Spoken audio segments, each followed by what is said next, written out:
también arranco, que eso creo que es interesante, pues bueno, hablando de la tecnología que lo empapa todo, que no hay una sola empresa que deje de ser tecnológica. Sin tecnología es impensable la actividad de cualquier empresa tal y como la conocemos hoy. Y además, todas las empresas son empresas de datos. Sin datos no hay negocio, no hay actividad. Entonces, cuando ya abrimos un poco el melón y vemos que tiene que ver con todos, pues es un libro eso, pensado para quienes, sin ser tecnólogos, tienen que tener esa responsabilidad sobre la tecnología, sobre todo si la usan de manera intensiva.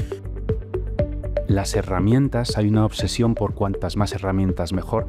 Creo que es un tema incluso cultural que liga con los que hemos crecido en la economía de la escasez. Entonces, cuanto más tenemos, mejor, y queremos más herramientas para medir.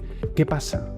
Y de esto hablando un poquito en el libro, pues que a veces confundimos actividad con avance. Y de nuevo con eso de ir hacia donde queremos. Queremos llegar hacia donde queremos. Queremos llegar lejos y en la dirección correcta.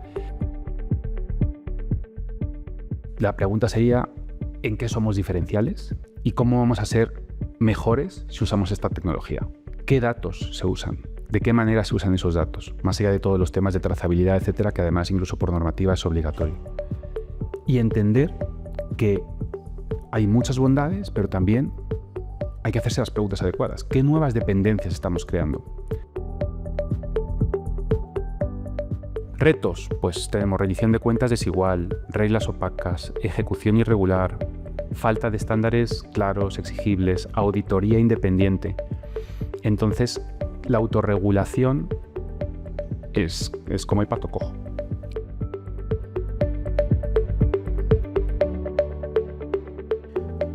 Hoy en Entre Medios vamos a hablar de una cuestión que atraviesa por completo el presente y el futuro de la industria.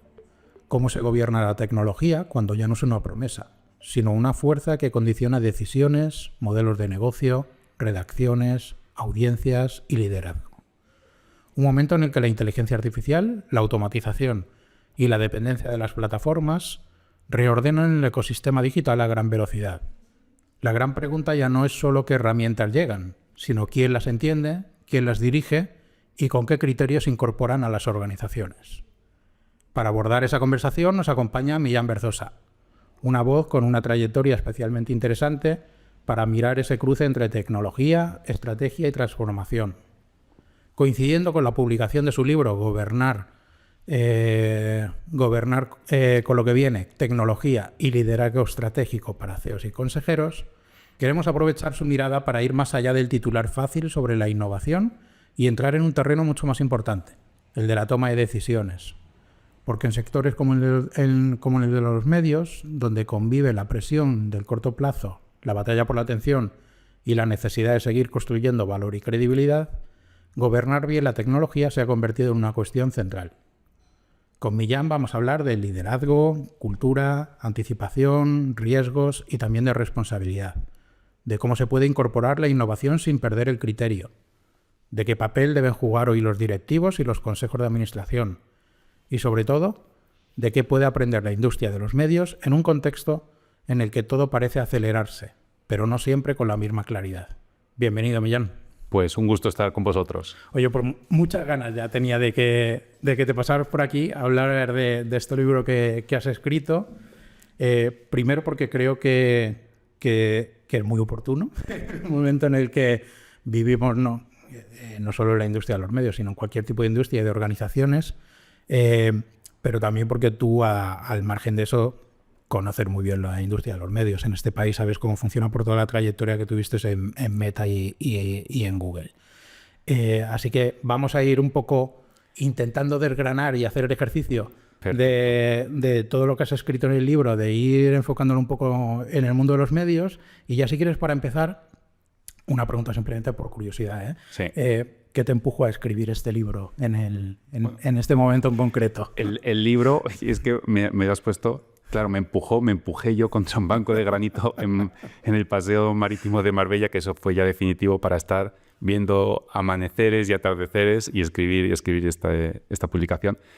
Y la razón de escribirlo, de 3 años y medio de documentación, pues es desmitificar la tecnología, acercarla a quienes tienen esa mayor responsabilidad dentro de las organizaciones, también las empresas de medios, y hacerlo de manera mostrativa, no intentando imponer ni de manera dogmática, pero un poco pues desmitificar, transformar quizás esa urgencia en claridad. Hablo también de la diferencia entre velocidad y rapidez, que la velocidad es cuando incorporas esta visión vectorial de voy hacia donde quiero ir. De hecho, arranco en el libro con esta frase africana de si quieres llegar lejos, tienes que ir acompañado, porque si quieres llegar rápido, entonces sí vas tú solo perfectamente. Y bueno, realmente pues demostrar que no estamos hablando de tecnologías inaccesibles y sobre todo desde el punto de vista de CEOs y consejeros, tanto si comprenden como si no comprenden la tecnología, responden sobre ella. Y también arranco, que eso creo que es interesante, pues bueno, hablando de la tecnología que lo empapa todo, que no hay una sola empresa que deje de ser tecnológica. Sin tecnología es impensable la actividad de cualquier empresa tal y como la conocemos hoy. Y además, todas las empresas son empresas de datos. Sin datos no hay negocio, no hay actividad. Entonces, cuando ya abrimos un poco el melón y vemos que tiene que ver con todos, pues es un libro pensado para quienes, sin ser tecnólogos, tienen que tener esa responsabilidad sobre la tecnología, sobre todo si la usan de manera intensiva. Porque en el libro explica muy bien que efectivamente lo que acabas de decir, que en cualquier tipo de empresa, y además ya da lo mismo la dimensión de la empresa, lo que es la tecnología no es un elemento más, sino que es un elemento totalmente transversal en todo el proceso de negocio de una empresa, ¿no? ¿Crees que a día de hoy, la foto fija y tú que tienes la capacidad de observar qué es lo que está sucediendo en este tipo de organizaciones, ¿crees que hay un asombro más por el tema de la gran aceleración tecnológica que estamos viviendo? ¿O sobre todo a nivel interno de las organizaciones hay sobre esa aceleración una preocupación real en ese sentido? Me gusta hablar sobre todo de complejidad, de más que preocupación, que es natural o incluso pues, cuando decimos el ser humano, esto es complicado, pero más allá de lo complicado, bueno, entender las cosas son complicadas hasta que dejan de serlo. Y yo creo que estamos en un momento de necesidad de supervisión reforzada. Entonces, ese es el elemento. Y unirlo con la cultura. La cultura corporativa, los valores, el para qué. Se habla mucho de misión, visión, propósito, valores. Y a veces digo, ya hablemos un poco también de legado. Y creo que es importante pues, evitar que los términos nos confundan también, ¿no? Se habla mucho de cultura algorítmica y la cultura corporativa trasciende la tecnología y empieza por las personas, por nuestro mejor interés y por cómo funciona la tecnología. Vamos a hablar, si quieres, ya en un apartado que tienes en el libro, que es un poco sobre el tema de la gobernanza de la tecnología, pero sobre todo sin caer en esa fascinación por la tecnología, ¿no? Que creo que lo que escribes es muy realista y sobre todo los que vivimos en empresas tecnológicas en las que es muy fácil caer en esa fascinación sin tener en cuenta muchos otros elementos dentro de la gobernanza de una organización o de un negocio directamente. En el libro planteas que a día de hoy el problema ya no es tener tecnología, porque ya acaban de decir que normalmente ya cualquier tipo de empresa el acceso a esa tecnología es relativamente sencillo, sino que realmente el reto está en la gobernanza. ¿Qué dificultades o retos ves más comunes a nivel directivo de una organización que esté relacionado con la gobernanza? Y ahí entremos todos y salgas el que pueda y todos tenemos nuestros días. Hablábamos incluso un poquito antes del podcast sobre la importancia en el libro hablo de esa gravitas, de esa solvencia, de esa autoridad romana, pero no por la autoridad desde el punto de vista de cómo estás en el escalafón o en el organigrama, sino desde el punto de vista de autoridad ganada y de ese liderazgo desplegado de esa manera. Y bueno, la primera dificultad pues es dando el paso atrás y es entender que es muy difícil gobernar aquello que se comprende a medias o incluso en ocasiones no se comprende. Entonces, pues es muy, muy importante pues tener información en tiempo. ¿Cuántas veces se decide sin información completa o información completa pero fuera de tiempo? También se habla mucho y está muy bien, los consensos, pero si llegas a un consenso que deja con un gran malestar a todas las partes, que no satisface a nadie, pues también ahí quizás es otro de los retos, ¿no? Llegar a consensos, pero también entender que en ocasiones va a haber decisiones que son muy relevantes, que ligan con nuestra hoja de ruta, que va a gustar a unos y a otros no. Más dificultades, escalabilidad. Está muy bien pensar en un piloto, una iniciativa que pueda funcionar en un contexto, pero luego está la vida real, ¿no? Y ya una última dificultad, reto, ligaría con el tema del talento, entendido como retenerlo, atraerlo y vinculado al compromiso con los valores de la compañía.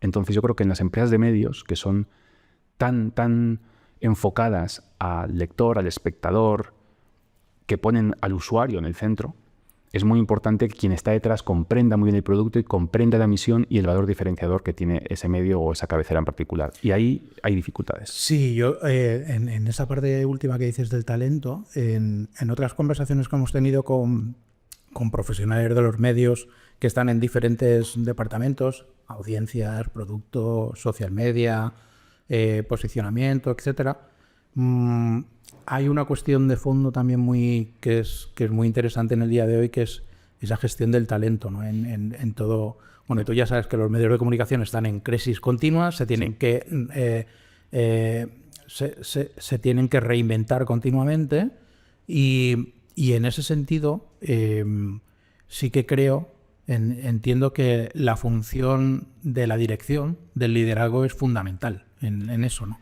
Y la ejemplaridad también. Entonces, desde el punto de vista de la tecnología, si estamos diciendo como una gran entidad financiera que apuestan por la tecnología para sustituir a personas en según qué cosas y luego pones un anuncio en televisión diciendo que las personas importan, pues hay una contradicción. Si en el sector consumo pasa 3/4 de lo mismo, pues afecta. Y en los medios no es diferente. Y en los medios te encuentras también que hacer equipo también pasa por entender cómo respiran los equipos. Y ahí el reto ideal, que es un reto clásico, es alinear. Obviamente, tecnología respira de una manera, negocio de otra y la parte editorial de otra. Pero por lo menos que estén alineados y que sepan dónde están. Y ese sentimiento y ese orgullo de pertenencia, creo que es algo también muy, muy especial de la industria de medios. Y creo que ahí quizás a veces con las mejores intenciones se hacen grandes fichajes de perfiles que quizás no están tan involucrados con el conocimiento de lo que es la industria de medios, y a corto y medio plazo funciona, pero a largo, si no ponen interés, esto es como una tecnológica, y esto también pasa en algunas tecnológicas, que te encuentras a un comercial que es muy bueno, pero para sorpresa de propios extraños no conoce bien el producto. Y yo digo, qué extraño, ¿no? ¿Cómo puedes estar vendiendo algo que desconoces? Entonces, pues el tema del talento es fundamental porque además es lo diferenciador.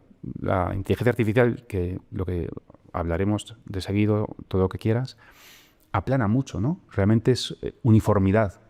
Los modelos, los Large Language Models que son generalistas, pues realmente ofrecen cosas muy similares. Entonces, el talento es importante, el columnista que se sigue más, todo ese tipo de cosas. Hablando ya de la inteligencia artificial, te quiero preguntar, pero no tanto pensando solo en las organizaciones de los medios, ¿vale? Sino en general con todo lo que tú estás observando con tus trabajos. A día de hoy, sobre todo con el tema de la inteligencia artificial, que creo que es algo muy que se puede, ya es algo muy tangible en lo que podemos ir fijándonos qué es lo que está sucediendo dentro de las organizaciones. ¿Qué crees a nivel interno que está generando más ruido? Es decir, donde se está poniendo más el foco ahora mismo. En la parte más tangible, pura y dura de herramientas, de recursos, de inteligencia artificial que se deben de utilizar. En el miedo también a poderte quedar un poco desfasado sobre tu competencia o sobre tu propio índice. Eso que comentas también en el libro sobre el famoso FOMO, ¿vale? Que decimos que nos afecta mucho incluso en lo personal. O de una cierta todavía falta de criterio para vehicular todo eso. ¿Dónde crees que se está poniendo más el foco? Y bueno, y los oyentes que lo saben, el FOMO, que es el Fear of Missing Out, que es el miedo a quedarte fuera en este mundo de acrónimos. Yo creo que es un poco de todo en esta tormenta perfecta. Las herramientas, hay una obsesión por cuantas más herramientas mejor. Creo que es un tema incluso cultural que liga con los que hemos crecido en la economía de la escasez. Entonces, cuanto más tenemos, mejor, y queremos más herramientas para medir. ¿Qué pasa? Y de esto ahondo un poquito en el libro, pues que a veces confundimos actividad con avance. Y de nuevo con eso de ir hacia donde queremos. Si queremos llegar hacia donde queremos llegar lejos y en la dirección correcta. Y tenemos pues estos, en fin, hitos de tantas licencias de esta herramienta. Y estamos pensando en las licencias y en la herramienta y estamos con esa sobrereacción de hay que usarlo sí o sí. Y a lo mejor se nos está olvidando esto que comentábamos de la parte de talento, pues la parte cultural. Desde quien te dice, bueno, pues si llevo 10 años haciéndolo así y ha funcionado, ¿por qué hacerlo? Entonces, esa resistencia al cambio que muchas veces también se trabaja, que el lenguaje nos condiciona mucho y el cambio es realmente evolución y es natural al ser humano. Es verdad que en la zona de confort yo siempre digo que se está muy a gusto, pero es verdad que también hay una cierta motivación innegable, cada uno de una manera u otra, en aprender y en hacerte fuerte en lo nuevo, ¿no? Entonces yo creo que esa obsesión por las herramientas a cuantas más mejor, sin saber muy bien para qué, o con unas métricas confusas, pues es menos ideal que la parte positiva, porque te va a dar unos números y luego tú vas a hacer unas lecturas, no sabes muy bien cómo, con tanto ruido. Entonces yo diría que la obsesión por tener muchas herramientas. Ahora, según ibas explicando esta obsesión, ¿no? Dentro de las organizaciones, hay una parte del libro también que me llamó mucho la atención, porque es un enfoque creo que muy interesante, que es, estamos todos asumiendo una serie de herramientas, pero también quizás estamos en una fase en la que hay un poco como una ceremonia de la confusión, en la que estamos afrontando ese proceso de adopción de herramientas y de recursos, pero como en paralelo que lo hace la organización de turno y las personas, los profesionales que están en esa organización, de forma individual, también lo están haciendo, ¿no? O sea, y en el libro explicas que hay un elemento, sobre todo muy, muy importante en toda la gestión de la tecnología, que es que me gustaría que me explicaras que normalmente las organizaciones ya no contratan una tecnología, lo que decías ahora, es decir, se están combinando muchas herramientas, incluso muchos modelos diferentes de servidores donde ya necesitas accesos geográficamente más cercanos. Es decir, ahí hay una cuestión incluso geopolítica Sí. importante que ya se tiene que valorar. Toda esa tormenta perfecta que se está generando, ¿crees que las organizaciones realmente están afrontando ese liderazgo y ese poner orden en todo eso, o es ahí donde tienen muchísimo campo abierto todavía para trabajar? Yo creo que hay mucho oportunismo, mucho cortoplacismo. Creo que al final querer salir en la foto, porque mi competidor ha hecho esto, ha hecho lo otro. Si damos el paso atrás y nos planteamos cuál es la propuesta de valor, dónde están los riesgos también, que esto también tiene que ir de arriba abajo. Entender que puedes tener un fuerte impulso de según qué área, pero si luego a medio plazo, poniéndonos un poco en el extremo, llegas incluso a descapitalizarte, a comoditizarte, a que tu propuesta de valor sea una más entre muchas, pues yo, por ejemplo, en un medio de comunicación, pues a lo mejor tendré menos interés en ser suscriptor. Veremos también, ¿no?, métricas o recurrencia, ¿no? Pues todo eso hay que mirarlo.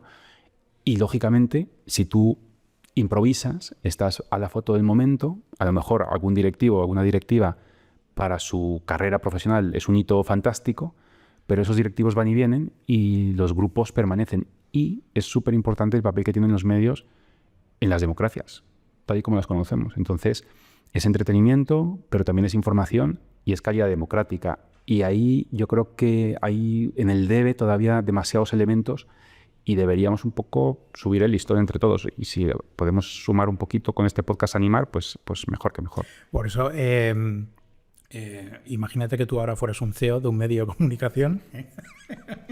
No sé si es mucho imaginar, pero bueno, como también has conocido a unos cuantos y conoces a unos cuantos, ¿vale? Si te pones en la piel de un CEO ahora mismo, de un medio, como en todo, hay fascinación, hay una fascinación por todo el tema de inteligencia artificial y como en cualquier otra organización, en los medios hay avalancha de iniciativas relacionadas con la inteligencia artificial. Si tú fueras un CEO, ¿qué harías a la hora de recibir o de tener que aprobar toda esa avalancha de iniciativas? ¿Qué es lo primero que pensarías o lo primero en lo que te podrías a trabajar? Exigiría, y tanto desde el punto de vista de validación al final el consejo es el que tiene la decisión sobre el apetito de riesgo. El apetito de riesgo trasciende al directivo. Y la pregunta sería, ¿en qué somos diferenciales? ¿Y cómo vamos a ser mejores si usamos esta tecnología? ¿Qué datos se usan? ¿De qué manera se usan esos datos? Más allá de todos los temas de trazabilidad, etcétera, que además incluso por normativa es obligatorio. Y entender que hay muchas bondades, pero también hay que hacerse las preguntas adecuadas. ¿Qué nuevas dependencias estamos creando? ¿Qué ruido se crea porque pretendemos tener una capacidad superior de hacer más cosas, pero a lo mejor eso está afectando o no a la calidad? Es decir, las preguntas ligarían también con la parte editorial y con lo que nos diferencia. Entonces es de nuevo volver a ese para qué, a entender que muchas veces, por estupendo que sea el automatismo, si no tienes un sistema de datos organizado, ordenado, literalmente hay un área que no comparte sus datos, que los tiene en un Excel y no los quiere compartir. Es decir, temas culturales. Pues difícilmente una tecnología va a ayudarte mucho. Y estamos en un momento en que también el tema cultural pues no fluye como debería. Y sobre todo, otro elemento importante es la escala de quién hace qué en función de qué, la validación. Yo creo que es muy importante entender que, aunque tengas un panel con unos datos que te ofrezca una suerte de referencias, luego tú tomas las decisiones, tú eres el que tienes la responsabilidad, la tecnología sugiere, acompaña, pero tienes que... Y sobre todo otra cosa más, las relaciones causa-efecto que a veces están poco claras. Esto ha pasado y ha pasado por esto otro. Y tú dices, es que el panel no dice esto, el panel dice que ha bajado, pero no te dice ese racional. Entonces, por ejemplo, yo exigiría que para este nuevo sistema de IA, pues ese sistema garantista de cuándo pasa qué y que la IA, además estuve en el grupo de trabajo de la Comisión Europea del Código de Buenas Prácticas de la IA de propósito general, se hablaba del human in the loop. Pues eso, asegurarnos de que en los procesos críticos siempre hay una validación humana para que no haya una decisión con una premisa que no es, y esto es como lo del teléfono escacharrado, de cuando éramos críos, pues igual, que al final vas pasando el mensaje y acaba siendo otra cosa. Con una apariencia formidable, porque incluso Perplexity parece la Wikipedia, porque el ChatGPT ahora es instantáneo, visualmente está estupendo, tiene una fiabilidad, siendo optimistas, minuto y resultado, que va mejorando obviamente, de 65%, vamos a ser súper optimistas, pero claro, ese es el nivel de exigencia que queremos. Pues ahí está el dilema. Me voy a ya que has empezado a hablar de datos, de dashboard, de paneles, ¿vale? Me quiero parar un poco en esta parte, pero sobre todo me gustaría que tú, que tienes la visión de conocer a los medios, pero haber trabajado en una gran tecnológica donde también esta parte internamente pues tiene una manera de proceder muy específica. Me gustaría que me ayudaras a hacer como un pequeño croquis dentro de lo que es un medio de comunicación. Vale. Ya sabemos que hay diferentes tipos de medios, pero bueno, sí. Cojamos un medio estándar en el que toda esa parte del análisis, sí, a través de la IA, pueda ir mejorando. La primera pregunta que te hago: hemos vivido durante muchos años, y tú por ejemplo, en Meta lo has vivido, sí, que lo que es el análisis del dato, como que dentro de un medio se ha hecho de manera en compartimentos muy estancos. Es decir, un departamento se encargaba de analizar un tipo de dato, otros, etc. Mm. ¿Tú crees que ahora mismo ya tiene sentido que dentro de una estructura de un medio de comunicación haya un elemento, un equipo transversal, hablo en el tratamiento del dato y en el análisis del dato, que pueda analizar todos los diferentes tipos de datos que puedan ayudar a un medio de comunicación a tenerlos integrados? Cuando me refiero a diferentes tipos de datos es que La redacción a nivel editorial necesita un tipo de datos, marketing necesita otro tipo de datos, que hay datos que confluyen en todo, pero comercial o publi necesitan otro tipo de datos, ¿no? ¿Tú crees que como estructura de trabajo, crees que es conveniente que tengan un elemento vertebrador que luego eso pueda transferirse a los diferentes departamentos? Debería ser así, porque al final el crecimiento de audiencia, la monetización, la eficiencia, sin comprometer esa calidad editorial de la que hablábamos, tiene que ir todo con un engranaje pues muy, muy fino, ¿no? ¿Qué hacemos habitualmente? Medimos muy bien lo inmediato, los clics, el tráfico, las impresiones, el engagement. Tenemos unos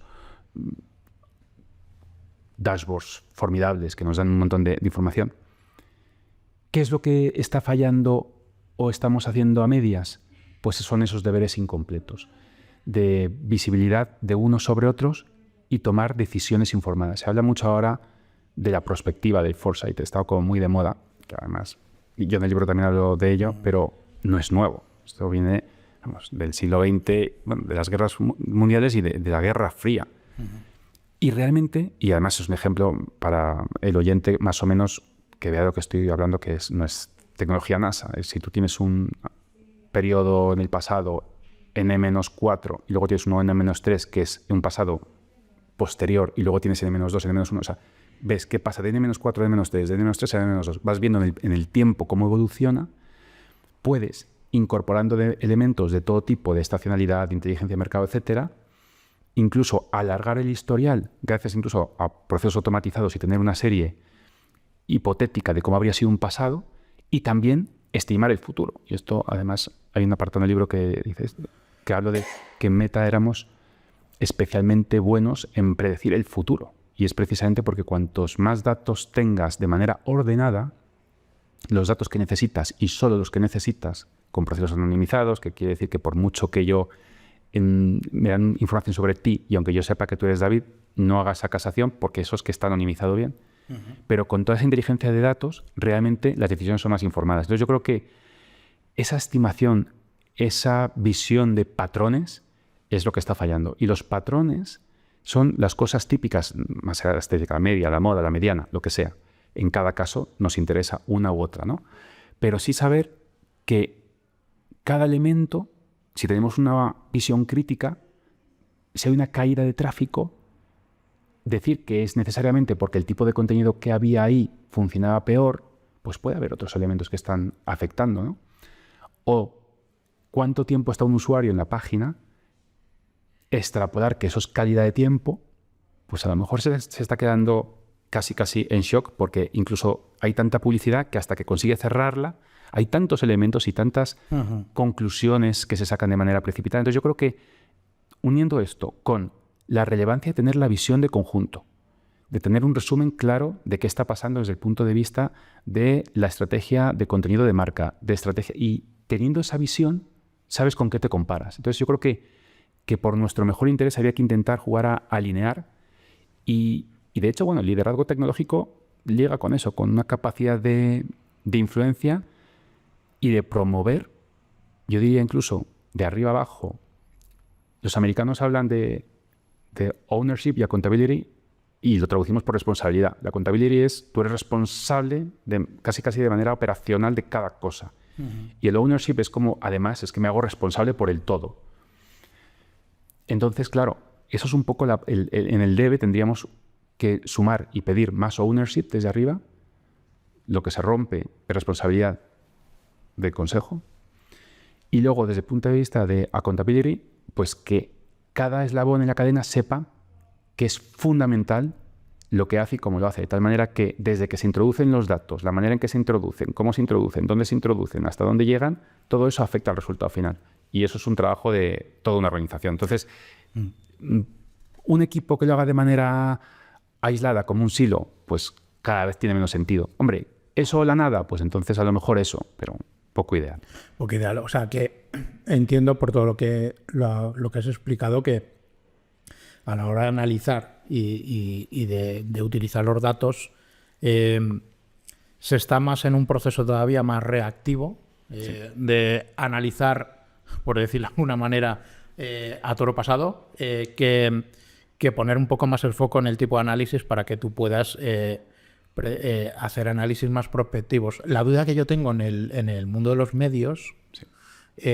hasta donde yo llego y en lo que nosotros trabajamos con ellos, es que, claro, en el mundo de los medios, por ejemplo, hay otra variable clave que se incluye en todo ese volumen de variables que tienes que analizar, que es esa relación, no sé si llamarle dependencia o no dependencia, del medio de comunicación con las plataformas tecnológicas, ¿no? Sí. Y no sé hasta qué punto esa parte prospectiva puede ser muy real cuando muchas veces quien te cambia un poco el paso o quien te influye mucho para cambiar el paso son elementos externos a tu... Pero me imagino que en eso está también por parte de los medios el conocimiento a tiempo real de cuál es la realidad de las plataformas tecnológicas, ¿no? Yo creo que eso es importante, ¿no? Minuto y resultado, y esas dependencias, esa Google dependencia, Facebook dependencia, OpenAI dependencia, Sí. poco ideal. Los errores típicos, pues efectivamente, muy enfocados a los page views, a los clics sin contexto, al tiempo en mágica, en páginas sin calidad, a ese engagement más superficial. ¿Y qué es lo que tiene que primar? Pues todo aquello que podemos controlar mejor. Frecuencia, recurrencia, retención, al final, desde el punto de vista de concentración de plataforma, pues tener tasado nuestra tasa de dependencia, qué capacidad tenemos de activar audiencias por nosotros mismos sin necesidad de nuestra presencia en la última funcionalidad que nos ha prometido que nos va a hacer ver un mundo como nunca antes lo hemos visto. Esa conversión a suscripción y registro, que es, de nuevo, sin reinventar la rueda, yo creo que hace falta, uniéndolo con este ownership, es verdad que somos muy buenos en echar balones fuera, en quejarnos, en excusas. Yo en otra época incluso me tocaba estar en ese lado, entre comillas, más oscuro, podemos decir. Y yo, según recuerdo, siempre he hecho advocate de, oye, tenéis que ser dueños de vuestras decisiones y pragmáticos y utilitaristas, y no dependáis de una plataforma que ahora puede ser un automatismo que además os prometen que todo ese aprendizaje lo podéis llevar a otro automatismo diferente el día de mañana. Pero claro, en cuanto entendemos un poquito cómo funcionan estos modelos de aprendizaje de lenguaje natural, que aprenden y hacen una teatralización de desaprender para que tú tengas la percepción de que han desaprendido, pues ves que a lo mejor lo que aprenden lo va a usar un tercero potencialmente, a ver qué garantías tienes. Y al mismo tiempo, lo que has conseguido un poco domar a la herramienta, resulta que cuando tienes una nueva herramienta partes de cero. Que sí que te lo puedes llevar. Bueno, eso es una propuesta de marketing muy bien vendida, que liga con tantas cosas que nos están diciendo, que es como un compañero más en la redacción, un compañero más en... A veces yo he llegado a escuchar hasta en los órganos de gobierno, y luego viene el día a día, y viene la realidad y bajar todo esto. Entonces ese riesgo de dependencia es súper importante. Y bueno, pues no perder el rumbo y el norte de hacia dónde vamos. Las luces largas no te las va a poner un automatismo, ¿no? En el libro hablas también en la parte de la medición y del análisis de un tema que a mí me interesa mucho, ya saliendo del ámbito laboral, ¿vale? Que es el que ya se puede medir la confianza. Sí. De una manera, ¿vale? Eso que es algo tan subjetivo o tan etéreo, ¿no? Sí, sí. Pero claro, en el contexto de los medios de comunicación, y lo hablábamos anteriormente antes de empezar el podcast, y tú ya aquí has lanzado algo, Sí. Precisamente ahora estamos en unos años en el que los términos confianza, credibilidad, contrapuesto con todo lo que sucede con desinformación, etcétera, el papel de los medios de comunicación, eso debería ser cada vez más crucial en ese sentido. ¿Cómo puede medir un medio de comunicación, y ya metidos también en el contexto de todo lo que estamos haciendo con la IA, cómo puede medir o cómo puede conceptualizar el medir en términos de confianza? Es fundamental, estamos en una economía de intangibles, incluso los mercados de capitales, cotizas expectativas ad infinitum de lo que vas a poder conseguir, y ese intangible también tiene un valor económico. Y en un medio de comunicación la credibilidad lo es todo. La credibilidad lo es todo al punto que también es nuestra vulnerabilidad, porque cuesta tanto granjearse un nivel de reputación importante y a la primera de cambio se te cae. Y la confianza, yo haría como una doble distinción. Por un lado tenemos una suerte de datos que nos informan de tal manera que podemos tomar decisiones informadas y nos dan pistas. Por ejemplo, la tasa de cancelación, el churn, es una pista sobre menos confianza o más confianza.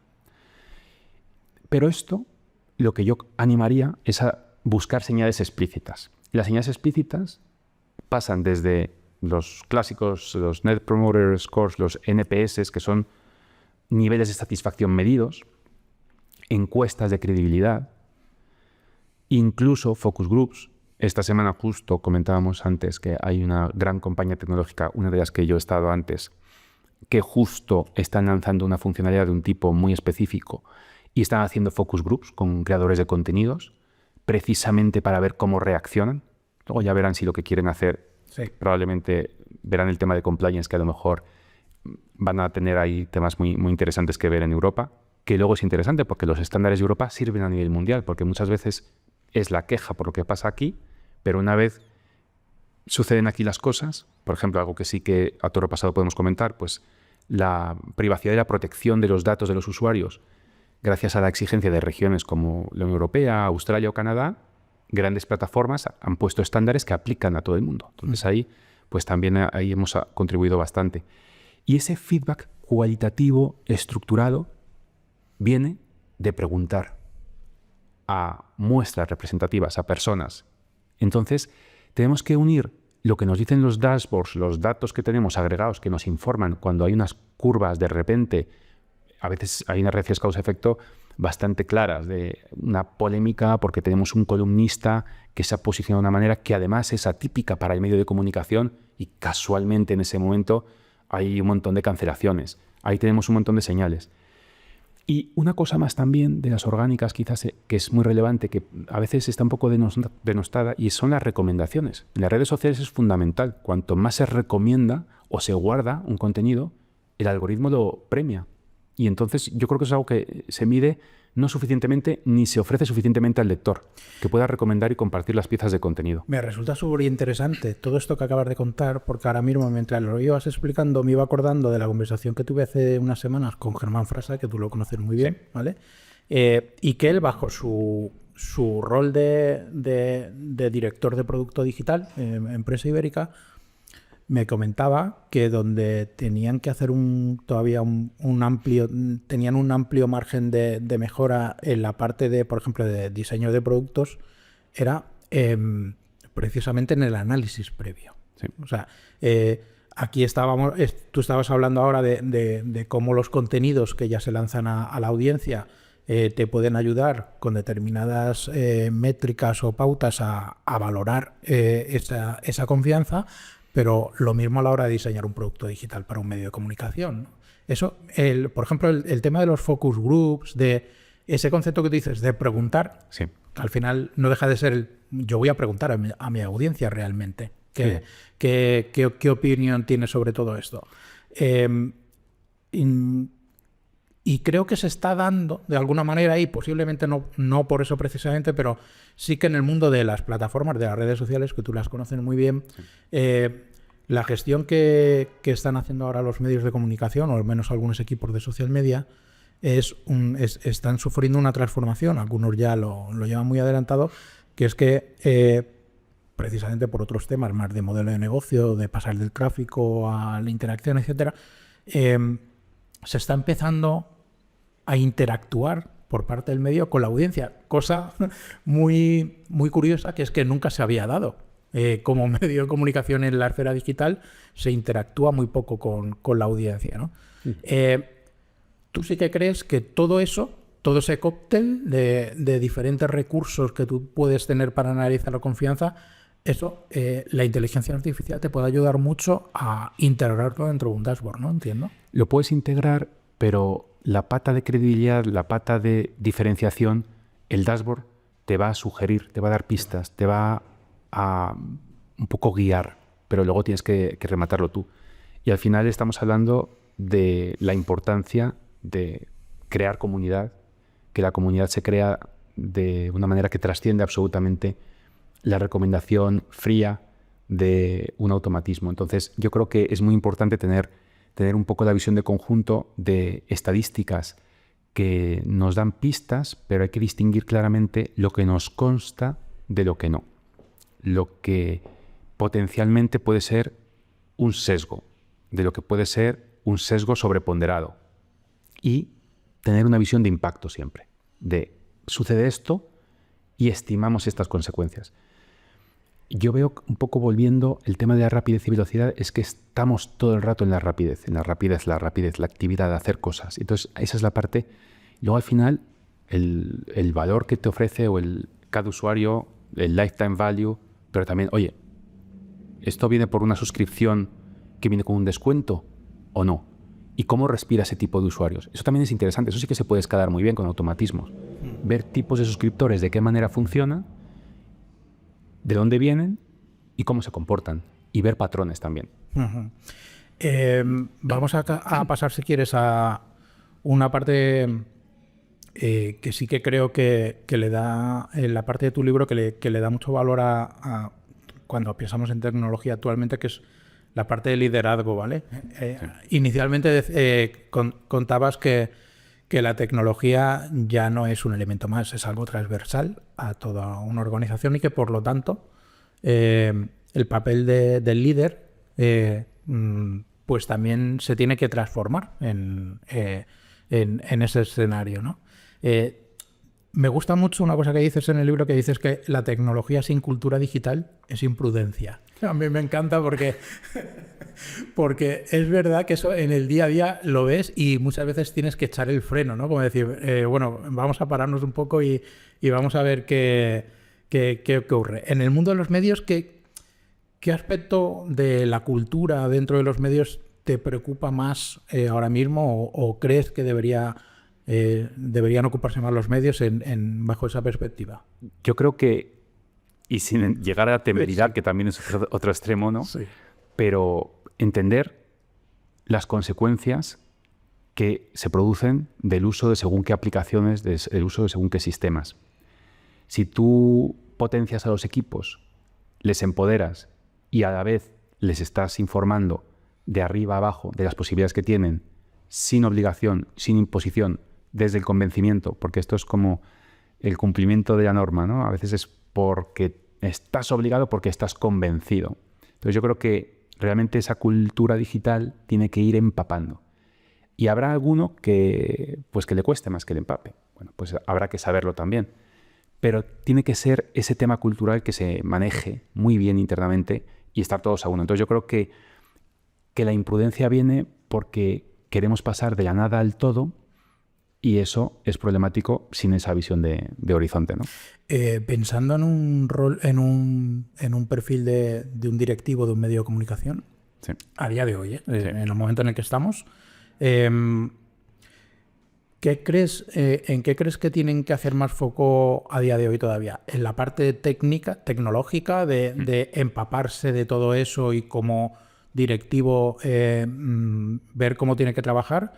¿O en la parte humana, que ya hemos dicho que es que, claro, todo la tecnología impregna a cualquier departamento, cualquier empleado que tú puedas tener en tu organización? Lo segundo, la parte humana, pero porque es que además ese liderazgo mejor entendido, integral, en el libro me detallo bastante y pongo incluso el ejemplo de Pedro Duque también.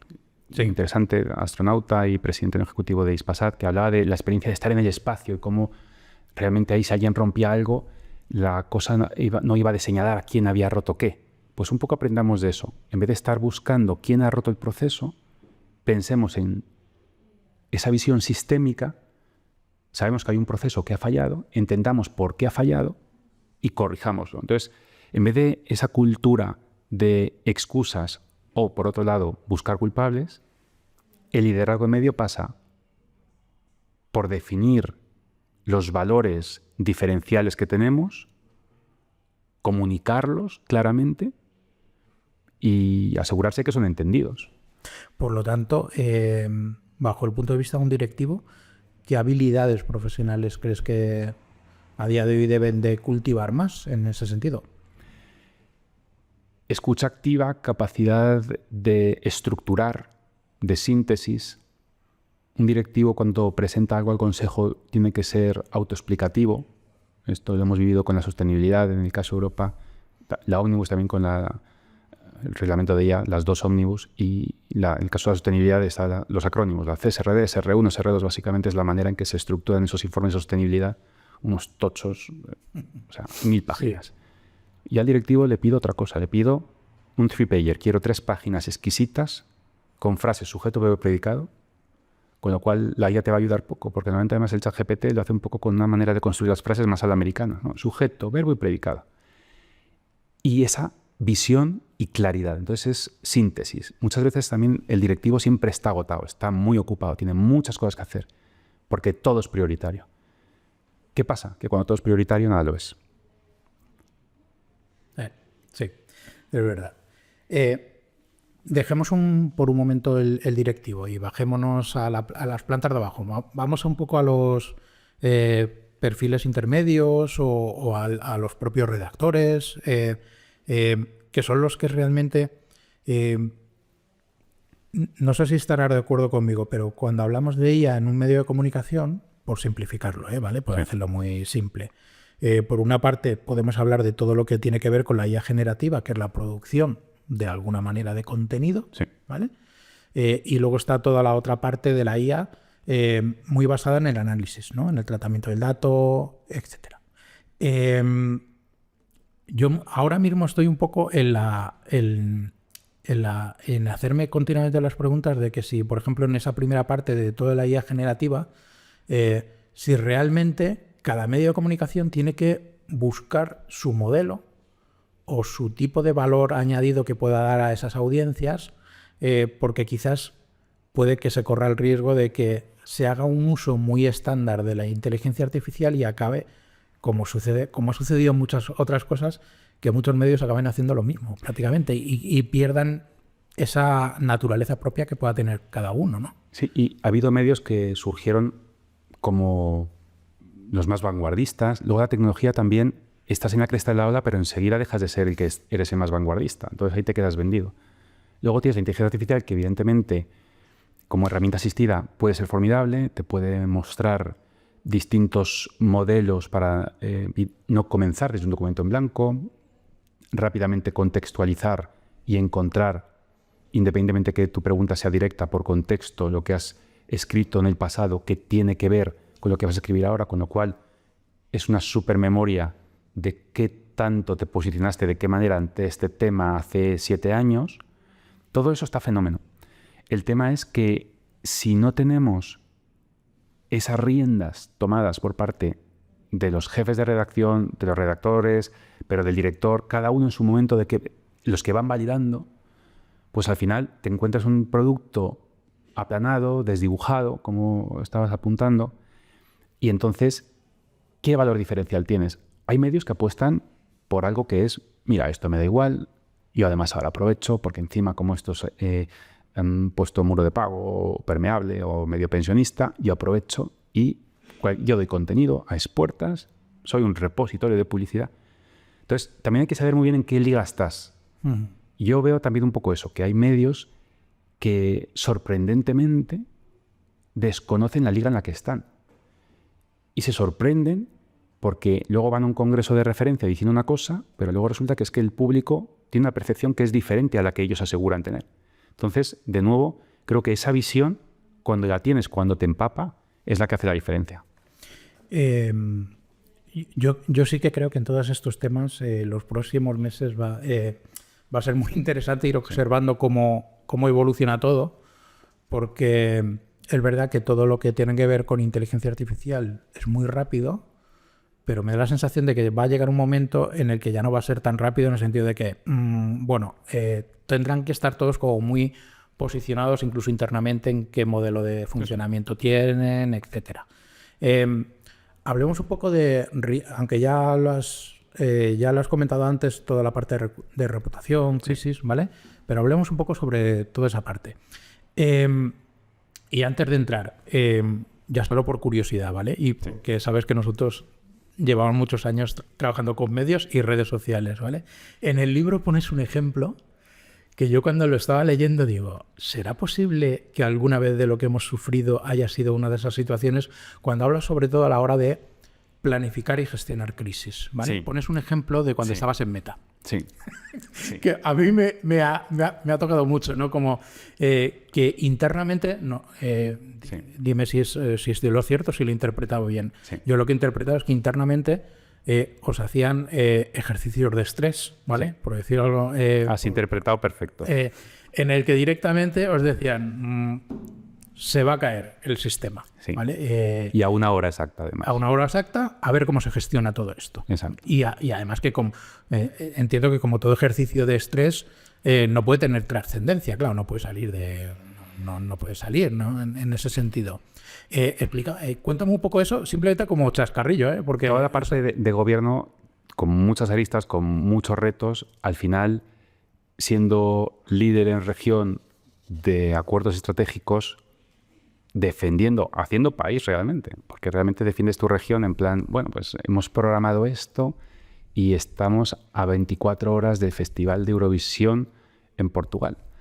O hemos programado esto y hay un directo que, hombre, para nosotros tampoco es, pero a lo mejor justo la gala de los Goya, pues para nosotros es muy especial. Vale, O hemos programado esto y hay un war room de interferencia electoral en el que también he sido voluntario. De hecho, tenemos estas cosas de esos batches, ¿no? Y estoy dentro del 0.5% de la organización que ha participado de manera exitosa en un war room de protección electoral. Y son temas de estar al quite durante esa. Entonces, claro, qué inoportuno que el equipo de producto... Entonces, ahí había batallas a cara de perro internamente de cuándo pasa qué y por qué ahora. Y casi siempre era, pues entonces mejor, porque entonces más reto. Es justo lo que estamos buscando. Vale. Y sí, es bastante distópico. Luego hay otros casos, y un ejemplo clásico para que el oyente lo pueda visualizar. De manera típica en España, cuando llegaban las campanadas, pues cuando había llamadas telefónicas, Telefónica se colapsaba a medianoche de Año Viejo, del Año Nuevo, y justo en la medianoche porque lo eficiente era que hubiera esa ineficiencia, es decir, solo pasaba una vez al año y entonces no ibas a poner más sistemas para algo que era puntual, anecdótico y la gente ya llamaba 3 o 4 minutos después y ya está. Entonces hay veces que se toman esas decisiones. ¿Qué pasa? Pues que de los retos de gobierno de muchos tipos, de supervisión independiente, de control, de reglas de juego, pues hay muchísimo por andar. Y de hecho, cuando muchas veces, de hecho desde las plataformas, el Oversight Board que montó Facebook, fue un intento. Lo que pasa es, claro, es independiente, pero nombras tú a los independientes, con lo cual, pues a lo mejor tan independientes, bueno, pues podrían ser más independientes. Entonces, hay muchos temas, pero sí, desde el punto de vista de, hablamos del foresight, de la predicción, pues a veces el foresight es que estaba dibujado. Eso. Estaba ya planificado de alguna Sí. manera y en el que lo teníais que hacer. Ahora cuando comentabas todo esto, esos momentos dentro del mundo medios de comunicación, pues eso, Eurovisión, es un momento. Sí. Yo cuando empecé a trabajar para los medios, allá por creo el 2013, 2014, uno de esos momentos que me sorprendió mucho en el mundo medios digitales es el momento de Lotería Nacional de España, la Lotería de Navidad, ¿no? Es como otro momento de estos de como falle el sistema, estás perdido. O sea, es muy curioso. Pero bueno, de todo esto que comentas y que al final no deja de ser el elaborar planes o elaborar dinámicas de trabajo dentro de la organización para poder planificar momentos de crisis. Sí. En el mundo de los medios y dentro del contexto digital, Sí. Con la experiencia que tú has tenido durante todos estos años y con todo lo que viene ya con la IA, ¿crees que la tecnología es fundamental en poder ayudar para que esos medios de comunicación elaboren esos planes de crisis? Porque, para empezar, no sé si en todo esto que acabas de explicar tú te has encontrado planes de contingencia de los medios de comunicación cuando sucede algo inesperado. Me he encontrado falta de protocolos. No se sabe quién hace qué en cada momento. Normalmente tendrías que estar en la capacidad de poner en marcha un comité de crisis probablemente en la primera media hora. Todo ese tipo de cosas, incluso desde la experiencia del apagón reciente, pues cómo en cualquier empresa la gente reacciona de todo tipo. Nosotros, de hecho, incluso en el sector tecnológico, recuerdo que teníamos hasta trainings incluso si venía de repente Hacienda, que era, entrega el ordenador, da igual en lo que estés trabajando, pon facilidades, todo esto, ¿no? Y esos protocolos, esos planes de contingencia, esos esquemas de recuperación, ¿qué pasa si nos vamos a cero? Algún grupo buscando el día de apagón gasoil para poder... Todo ese tipo de cosas, ahí también está en el debe. Y esos son temas de gobierno corporativo. Ahí falta mucho. Y de ahí... Dependencias de terceros. Claro. ¿Por qué dependemos tanto de terceros en según qué procesos críticos? Hay procesos críticos que deberían tener un backup plan siempre. Y entiendo que hacia donde vamos, no solo donde ya estamos, sino hacia donde vamos, es que eso cada vez sea más complejo. Sí. Las situaciones de interdependencia cada vez van a ser... porque yo, por ejemplo, a modo de... Tú con nosotros lo has vivido muchas veces, ¿vale? Sí. Y nos has atendido en esos momentos. Nosotros, como herramienta que damos servicio a los medios de comunicación, sí, pues de vez en cuando, pues Facebook, sí, seguro que en algunos de esos momentos ya planificador de estrés, sí, se cae, no da servicio, ¿no? Entonces, todo eso son elementos que no sabes cuándo van a suceder, pero sabes más o menos, intuyes que cuando van a suceder, qué es lo que se puede hacer. Entonces, sí, ahí sí que hay una capacidad de establecer protocolos, etcétera. Pero en el momento en el que estamos ahora, yo eso hace 15 días con Domingo, sí, con uno de mis jefes lo viví y lo conversábamos entre los dos, ¿no? Además, creo que fue un viernes, a mediodía más o menos, que se cayó Cloud. Sí. Creo que hace 15 días o hace 3 semanas. De repente se cayó Cloud. Y en todo lo que estábamos trabajando nosotros, pues nos quedamos ahí, ¿no? Y la reflexión era, si ya era una situación de crisis de estrés cuando o bien se te caen tus servidores como plataforma tecnológica, sí, o bien una red social de turno deja de dar servicio durante un tiempo, imaginémonos ahora con el nivel de interdependencia de la inteligencia artificial. Sí. O sea, yo me imagino en un medio de comunicación, si todos los trabajos que se están haciendo y todas las implementaciones que se están haciendo relacionadas con la inteligencia artificial, en el momento en el que en un momento dado eso deje de funcionar, que dejará de funcionar, porque sí, la tecnología siempre en un momento falla. Yo no sé si hasta si eso los medios de comunicación, por ejemplo, ya lo están afrontando o es demasiado pronto para ellos. Yo creo que, soy creyente porque pasan muchísimas menos cosas de las que podrían estar pasando. Tiene que haber una cadena de mando clara. Tiene que haber líderes designados en momentos de crisis. Tiene que haber protocolos de continuidad, de recuperación, garantías de sistemas de respaldo.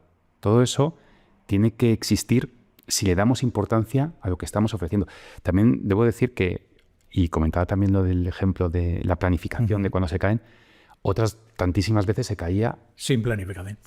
Sin planificar o sin que nos constara. O sea, a lo mejor es que a veces éramos partícipes y otras menos, pero muchas veces, ahí has dado en la clave, y en el libro ahondo mucho sobre eso. La pregunta trasciende el cómo evitar que me pase. La pregunta es cómo gestiono cuando me pase, que seguro que me va a pasar. Claro.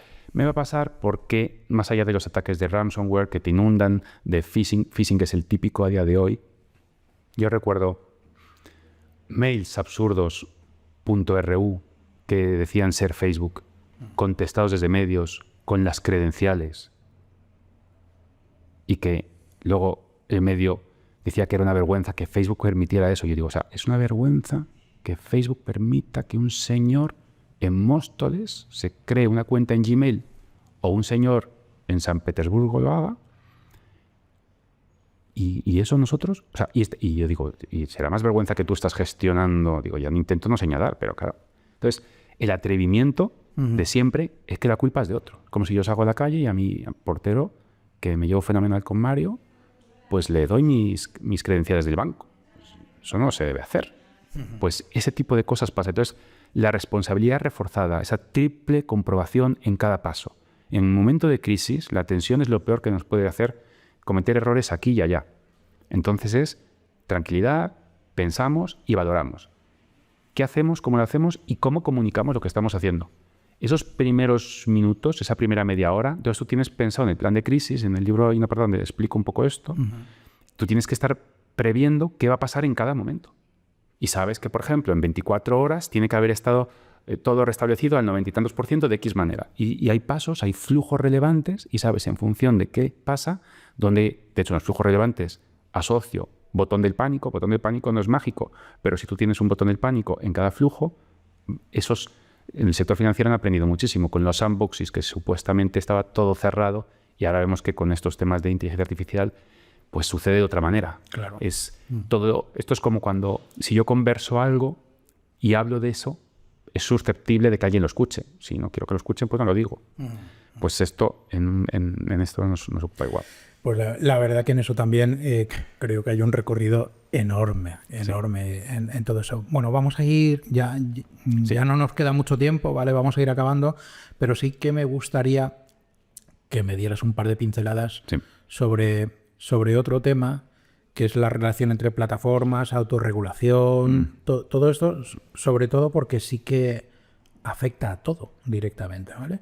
En el libro, o no sé si, creo que en el libro no, pero en alguna entrevista que te he leído por ahí, has dicho recientemente que la autorregulación de las plataformas ha sido insuficiente, ¿vale? ¿Qué crees que ha fallado exactamente en ese modelo? Exacto. Es necesaria, pero insuficiente. Es necesaria porque muchas veces ni siquiera hay un marco en el que operar. Y normalmente tú, operes lo que operes, quieres tener unas normas del juego. Es una mala noticia que no haya un esquema. Con lo cual, ex ante, ya hay un pecado original, ¿no? Ha fracasado en según qué casos porque se ha hecho más por obligación de reputación que por convicción. Por convicción. Retos, pues tenemos rendición de cuentas desigual, reglas opacas, ejecución irregular, falta de estándares claros, exigibles, auditoría independiente. Entonces, la autorregulación es como el pato cojo. Entiendo que en toda la parte de regulación, cuando hablamos de tecnología y hablamos de... Claro, hasta hace pocos años hablábamos de... el tema de conversación era la regulación de las plataformas tecnológicas. Claro, ahora ya ahí metemos también la regulación de la inteligencia artificial, ¿no? Sí. Que la cosa es mucho más divertida todavía. Entiendo, por situarnos y por si crees que más o menos el escenario es ese. En términos de regulación hay como 3 modelos diferentes. Uno, el de Estados Unidos, pues que tiene un modelo de regulación donde no tiene tan en cuenta la privacidad, no lo sé, pero luego está el modelo de la Unión Europea y luego está el modelo de China, ¿no? Por ponerlo de una manera muy simple. Yo lo que no acabo todavía de visualizar es, en términos de regulación, cómo puedes casar todo eso, porque al final... Se casa. Fíjate que luego si rascas, esa visión que desde el punto de vista económico se ve muy claro, desde el punto de vista de grandes actores de cada zona se ve muy claro, si rascamos, vemos que hay muchas similitudes. El otro día estaba no sé si fue en la COE donde estaba, que compartía un ejemplo. De hecho, más allá de las diferencias, pero a nivel mundial hay más de 1000 iniciativas legislativas de inteligencia artificial, más de 1000, incluidas tan específicas como el estado de Texas, California o Utah. Y Utah, que ahí decía en ese foro que sin que sean sospechosos de ser rojos bolcheviques, es un feudo republicano muy tradicional, pues están a cara de perro con la administración Trump precisamente por el proteccionismo de los datos. O el Waymo, el coche sin conductor, que en California sí, en Miami está ahora justo en pruebas, en Nueva York la respuesta es un no rotundo, incluso van a poner a un conductor, en Europa, en Reino Unido, Waymo de Google ha puesto una sede para meter presión a Bruselas porque en Europa continental no se puede, Madrid asegura que lo va a hacer por libre, como si fuéramos una isla en el Pacífico. Entonces, es un mundo muy, muy complejo. Muy complejo, pero que sí que ves que hay elementos que pueden... La buena noticia es que las grandes multinacionales operan con reglas similares en todo el mundo. Por ejemplo, en el caso de Facebook o WhatsApp, en fin, hay unos community standards que aplican en todo el mundo. Aquí es muy polémico, de hecho, yo recuerdo esos contenidos absolutamente triviales donde se veía un pezón y que ese contenido era eliminado y se sancionaba el medio de comunicación por haber puesto un pezón, que yo también decía, pues bueno. Pero de igual manera eso hay que entenderlo, que esa norma se aplica en todos los lugares del mundo, porque a lo mejor en la cultura mediterránea para nosotros no nos escandaliza y para sorpresa de propios extraños, en otras culturas les escandaliza de manera horripilante ver una parte de un cuerpo. Entonces, esa pata también hay que entender que si un operador que sea de origen chino opera en Unión Europea, opera con las normas europeas. O lo que decíamos antes, si cambiamos las normas en Europa de este ámbito, se benefician los ciudadanos estadounidenses de esa ventaja. Entonces, es un mundo global en el que en esta complejidad hay que entender que hay muchos intereses que realmente cuando... Además es muy curioso porque ves, de hecho en el grupo con la Comisión Europea del Código de Buenas Prácticas de AI de propósito general, yo ya estaba fuera del sector tecnológico y como experto independiente, y además no era para hacer el cuerpo legislativo, simplemente es ese código de buenas prácticas de aplicación. Y ahí veías un poco los intereses. El mismo que está cara de perro dentro diciendo que es una barbaridad, después cuando ve que son lentejas y qué es lo que hay, fuera está diciendo qué maravilla, qué es lo que hemos impulsado. Entonces ahí también hay que tener un poco que a veces las apariencias nos confunden un poco. Vale. China es un actor que en muchas cosas no es ideal. Hay un tema que a lo mejor es curioso, el trilema de velocidad, rapidez, seguridad.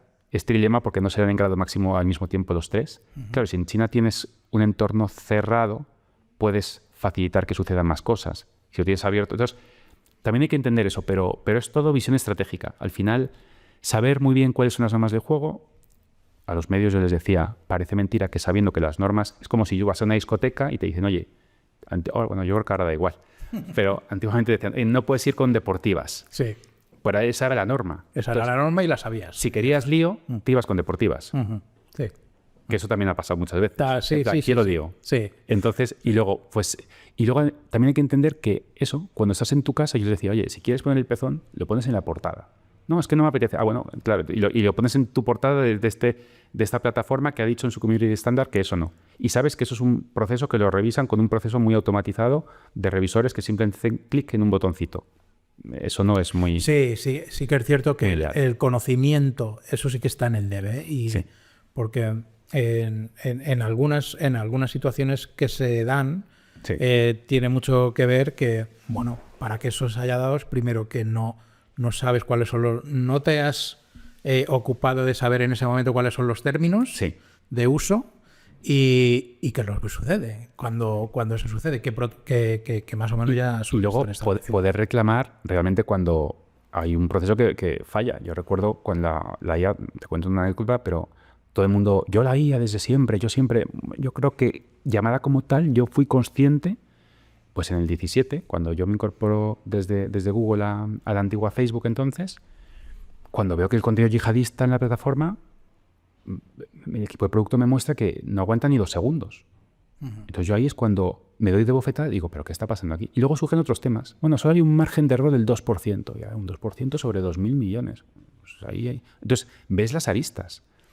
Y entonces, pues bueno, es que haciendo las cosas bien, te van también a pasar cosas. Pero ya si encima, como dices tú, no te sabes las normas del juego.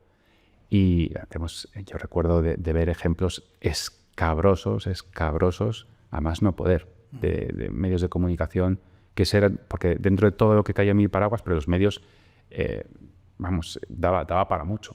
Y entonces a mí me llegaba ya el capítulo final, y el capítulo final partía de imágenes explícitas de abuso a un menor que estaban puestas, con el DNI mostrándole y con los datos y con todo.